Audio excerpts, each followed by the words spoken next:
And welcome back to Master Your Message. This is a video here as part of our YouTube channel for Master Your Messages. The podcast has been going for quite some time, and this is a project I began well over 15 years ago, back when I was in radio, a way to help people who are having issues getting their message across, specifically having people coming for interviews for the radio programs I was producing to get them comfortable and ready to produce their messages, ready to talk and speak about what they're going on, and to produce things in the larger levels and larger formats. This turned into, as the world has changed and the internet has changed and messaging has changed, more or less a way to get people better at doing messaging. It turned into a way for people to get better at podcast messaging or recording messaging or doing interviews in one sense. And now we're moving into videos and things like that, doing a full feature of everything that is essentially new media-ish type stuff for messaging. If you have any questions and trying to get your message across, there are two ways to reach us: directly through this main program, masteryourmessage.net, and also you can go to podcastguidancefundhere.com, which is more focused on podcasting itself, but it's still focused on speaking and crafting and writing and things like that.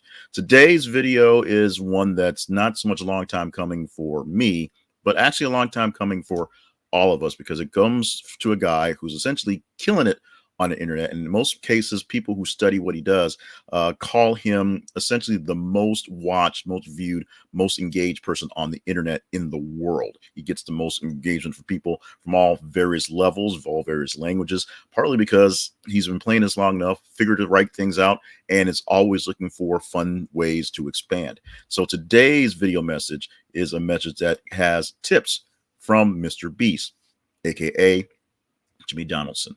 Jimmy Donaldson was once just a regular kid who was living, the normal life. He was a kid who lived with his siblings and a single mom, just sort of trying to survive. And then one day he started making small videos on YouTube, really small videos, really, and he'll say very bad, just horrible videos on YouTube, just like everyone else was doing way back when. And then YouTube turned into a thing, and influencers turned into a business.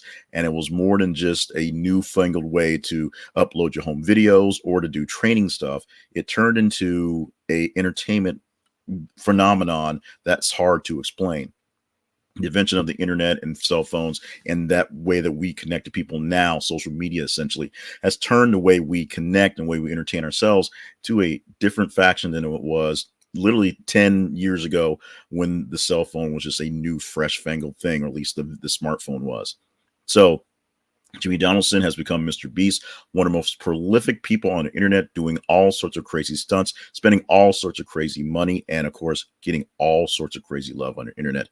Many people have done that before him, but Mr. Beast is a person who, unlike many others, is not so much a polarizing figure, and is also not doing just really bad, mean stuff to get attention. He's smart. He's philanthropist. He just seems like a pretty nice guy, a pretty chill guy, trying to just make his way through the internet and basically understanding that his 15 minutes of fame could be up at any point. So he's running the gamut right now to stay relevant until the time it is he's not, and hopefully he can figure out how to cash out at that point.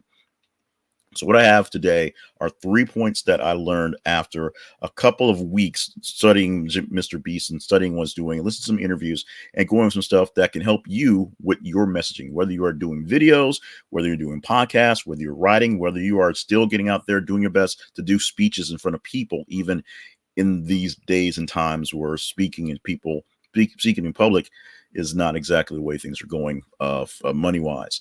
Here are 3 things to think about in your messaging lessons to go deal with Mr. Beast.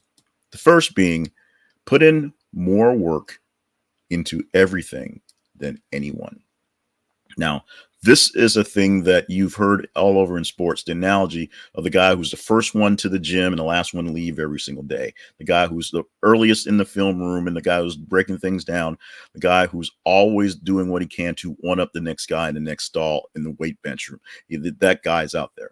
This is Mr. Beast. Mr. Beast wants to be the king of the internet. And if he's not, he's pretty darn close. And he does that by outworking everyone. When I was in the military, we'd say something like out humping everyone. If you have that background, you understand that.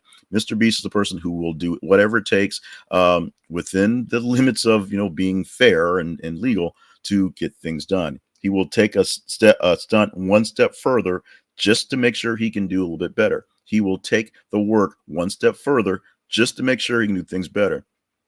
In an interview that he did with another podcaster I watched inside the time when I was looking at Mr. Beast, they were talking about how he was able to come up with so many things, so many ideas. And what he did was not pull up his list of ideas that he had ready to work on.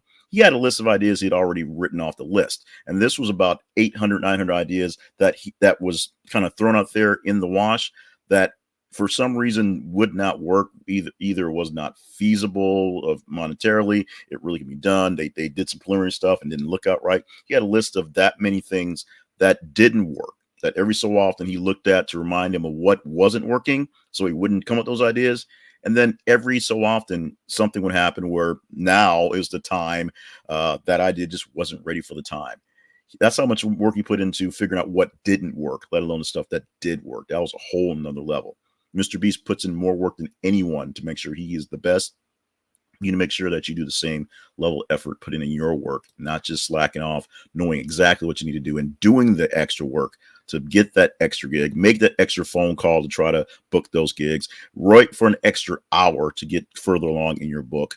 Look into the camera for a few more minutes, a few more times, make a few more videos for testing, something I'm getting better at in doing my stuff like now. Video is something that I'm hating, but I have to put in more work to get to a even level with that next guy. And once I get there, I got to put in more work to get even level with the guy above him. It's what happens. Work is where it comes from. It's all about work. Second tip is to find a support group that will tell you that you suck. This is more or less a direct quote from what he said. Now, here's the thing about your support systems out there, and you may already have a fairly good audience of people. You may already have a cadre of folks you work with going through, and they may have plenty of folks around you. The problem with your fans is that many of them can be sycophants. They can be just falling in love with everything you do, and you see this a lot with super duper type of celebrities. A Taylor Swift fan, the Swifties, if you will. Yes, there are a lot of people who are really dedicated and love her music, and then there are people who will follow her undying words and will vote for people because she just sort of threw her head out in there.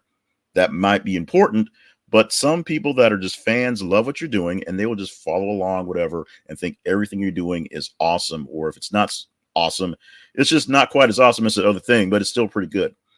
So fans aren't always your best ideas, your best support system for getting real answers, especially when they turn on you for something that's really, really odd and all of a sudden all your work instantly sucks. Your peers may be jealous. They may be in the same arena as you doing the same stuff, but they might actually be a bit jealous of your success or feeling really, really good about your non-success, which makes them feel better. So they may not be the best sources to look for to see who's going to prop you up and tell you what to do to improve, because they may not want you improving. They may want you doing worse because that makes them look just a tad better. And of course, your co-conspirators. These are the people I call in my world, my real ride or die folks. The people that I run with that I know have my back will have my back all the way to the jail cell and back, all the way to hell and back. Co-conspirators are in it for the long haul. They will do what it takes to help you win because you're going to do what it takes to help them win. Your co-conspirators are in on the gig together, and one goes down, you all go down. That's the type of person you need to be in your corner to tell you what's going on. They want you to do better because they need you to do better, because you doing better means they all do better. Find people that are willing to tell you exactly how good or not good you're doing, and those are the guys who are going to take you further. Everyone else just wants a piece of the action and wants to be entertained. You have to put up that work. Other folks will actually help you put up that work.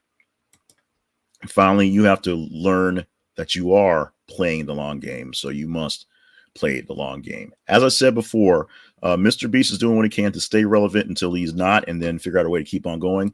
He started off making really, really bad videos that had nothing to do with personality or stuff, just videos, because YouTube was full of a bunch of videos, and every so often somebody hit the jackpot and hit the lottery and went big. But that's not how YouTube success works. That's not how messaging success works. Hitting the lottery is wonderful, but hitting the lottery is pure unadulterated luck. It just happens. It's not sustainable. You can't bet on winning the lottery every 3 months. Even gambling might be a bit more reliable, but it's still along the same lines. It's not working towards something that you know is going to happen. It's not building a wall or stacking up bricks and knowing at some point you'll reach a point. Something may happen along the way that's going to knock it down. That could happen in your long time planning as well, which is why playing the long game, playing for a role that will last a lifetime or a long time, is what you're trying to do. You're not looking for the quick hit, the get rich quick schemes.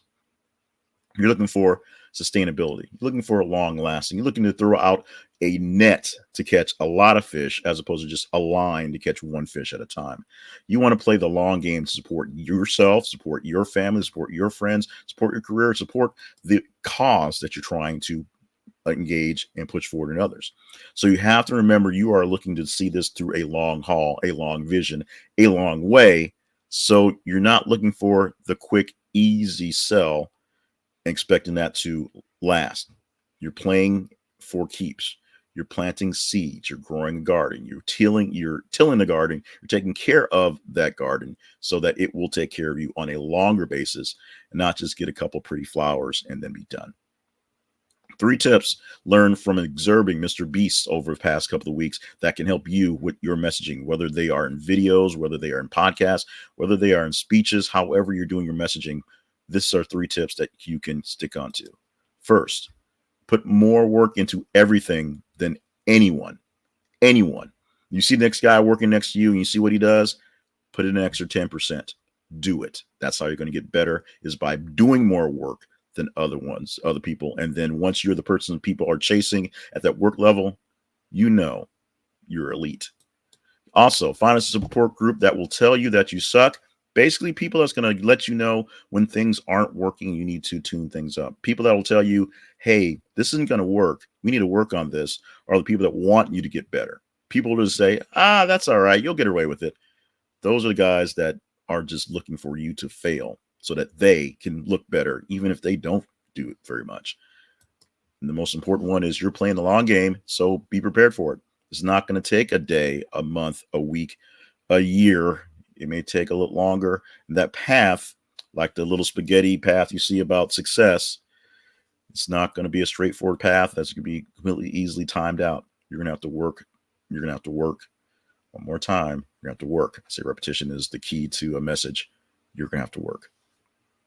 Those are 3 tips of things we learned from watching Mr. Beast, that being AKA Jimmy Donaldson. If you're a fan of Mr. Beast, which you may or may not be, check him out on the YouTube. Or if you're not a fan of Mr. Beast, I say check him out on YouTube. And while his stuff may be silly, watching people play a real life Squid Game or telling people anything they can fit into a circle in a store, he'll pay for.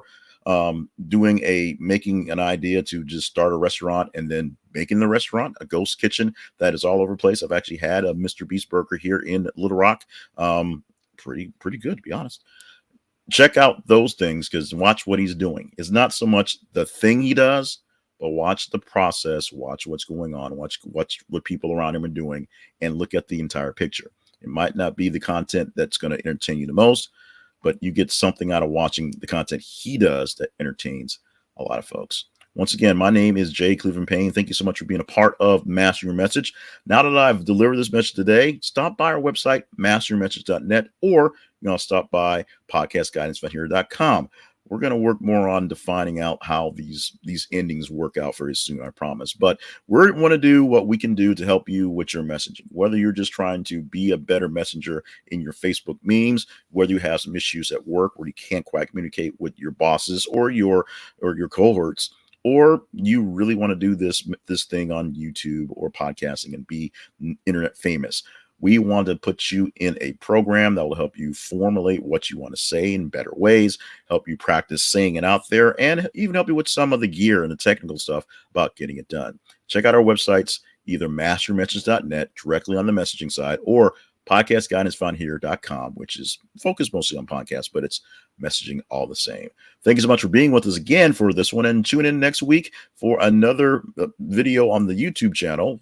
2 videos, actually. One will be the replay of the podcast in video form, a picture with sound in it. And this one moving pictures, my mouth actually moving, giving you a message, going deeper into some aspect of messaging that I learned in observing someone out there. And maybe it's you. So check it out next week here on the channel. Make sure you like, so you let me know that this video was worth something. Subscribe so you can not miss our podcast. You can hit the subscribe button and we'll show up. And if you want to be notified immediately as these things go live, notification bell. It's that simple. Thank you very much.